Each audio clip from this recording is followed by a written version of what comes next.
Hello, welcome back. Here we are for another video answering your questions. And this first question is in fact really great because it's about my being a teacher. And I think there are so many teachers watching me. Well, I know there are so many teachers watching me, and I have lots of teachers who are my students on 100 Days as well. And I think this is an interesting topic for us to talk about.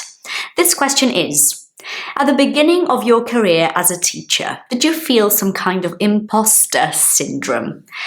No, I did not, and you won't believe this. I was actually working in a shop and I got fired, and I've said this here before, and I got fired because I really sucked at trying to convince people to buy stuff.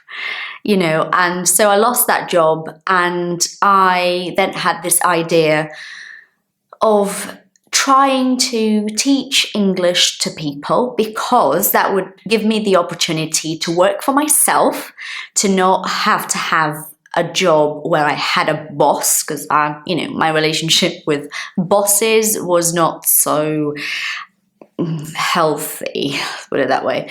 And it would give me the chance to work for myself and to do something that I thought I could be good at, because I was always hearing people telling me how good my English was. So I thought, hold on a minute, I'm living here in London, there are so many Brazilians around me, I see them often, I know them, and I can see they are struggling, find it very difficult. They're struggling to improve their English. And I've done it, I know how to do this, so maybe I can teach them to do something that I did. And that would be a job that would make me happy. I wanted something to be fulfilling. I wanted to feel like I was doing something useful with my time, because oftentimes when I was standing on the shop floor, I felt like I was wasting precious time of my life. That's the truth. And I wanted to do something that would be more fulfilling, better, more exciting. And so I started. And I did not feel like an imposter, because I was teaching, listen, this is very important, I was teaching in the same way I learned, through real contact with English. I always taught in English. Even when I started 14 years ago, I was teaching in English, and I was teaching focusing mostly on speaking about life, about the student, about what, the problems they were having, goals, plans, situations that they were going through. So, and that's how I learned English as well. So for me, it was like, I am providing this service that I believe works because I have tested it myself. This is how I learned to speak. You see? So it would be impossible for me to feel like an imposter. So I think for teachers, if you don't want to feel like an imposter, you want to be doing something that you believe is the best way to learn. I was very confident with my English at that time. So I knew, that was the best way to learn, because in comparison to the other people around me who had gone to school and had learned grammar and all of those things, I was so much more confident. And I could speak in such a natural way that I'm sure something must have gone well in that process, So you want to be teaching in a way that you feel is the best way. And also you want to be working on your English constantly. And I have always worked on my English. So, if you're doing these two things, you're not going to feel like an imposter. What are your favorite books so far? Now that's a problem, isn't it? That's a little bit of a problematic question, let's face it. I read quite a bit, so it would be hard for me to pick my favorite books, because it depends on what I am considering, Some books I have loved. Okay, let's talk about some books I have loved. I'm gonna tell you 2 books in Portuguese, and I'm gonna talk about this soon, possibly gonna go live on Instagram about this soon. So if you're not following me on Instagram, you're wasting your time. Just please make sure to follow me there. I'm going to tell you 2 books in Portuguese, and then I'm going to tell you some books in English, okay? I read 98% of the time in English, but I do also love reading in Portuguese. So the first one in Portuguese is one I've mentioned recently, which I've read recently actually, which is Tudo é Rio, by Carla Madeira, and I thought that was great. I've spoken about it already, so I'm not going to repeat myself. And there was one that I read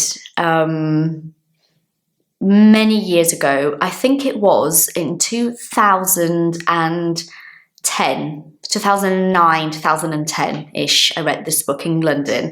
And I remember struggling to be able to buy this book in London. You know, I bought it online, and there was only one copy available online on Amazon. And I remember I paid quite a bit of money. No, it was not Amazon. I think it was eBay. Was it eBay or Amazon? I don't remember. But I remember I paid quite a bit of money for that because it was in Portuguese and it was so hard to get a hold of, you know, to get it, that I paid quite a bit of money for it. I'll show you. There you go. So it's Budapest by Chico Buarque. And I thought this was such a beautiful work, you know. It's, the words are beautiful, the way he writes, the way the story kind of develops is beautiful. So I have really, really enjoyed this book.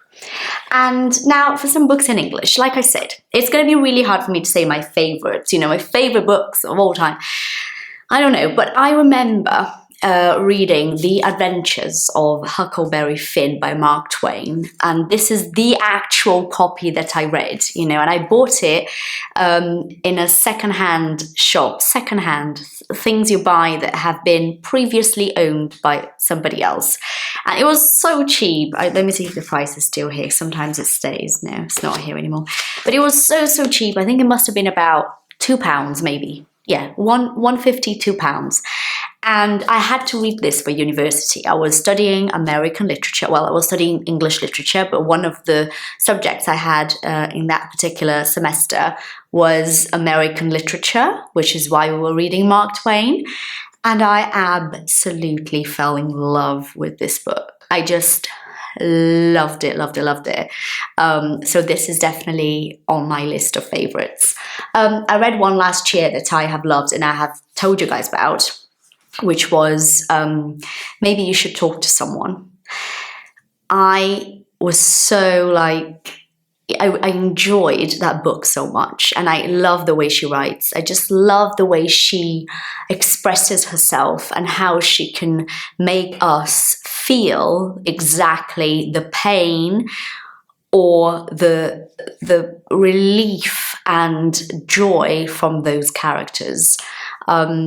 People, not characters, because they were real people. So I've loved that book as well. I have loved Eat, Pray, Love, and I've said this before, and people sometimes don't believe me. They're like, really, Eat, Pray, Love? But you studied literature. It's weird. I'm like, no, it's not, because I really like memoirs.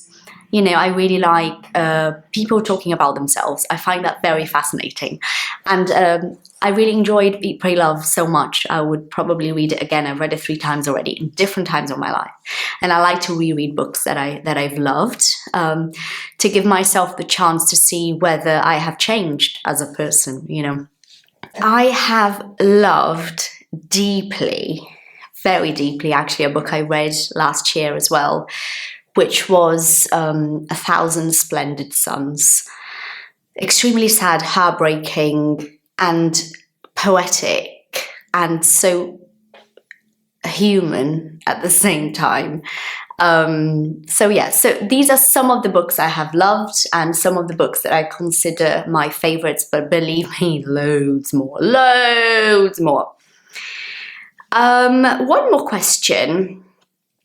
How do you create so many stories for your courses and talk to us?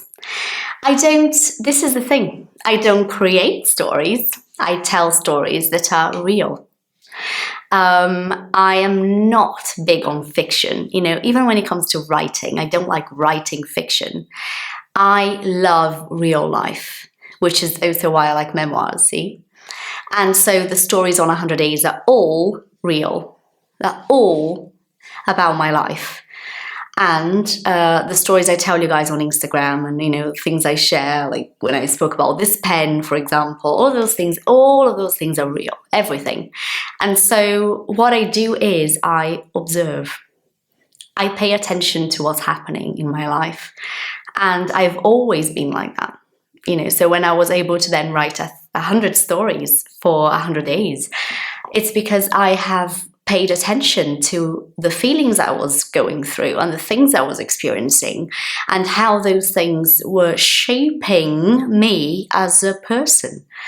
And one day I remember a student asked me, Patricia, how do you remember all of those stories that happened so many years ago?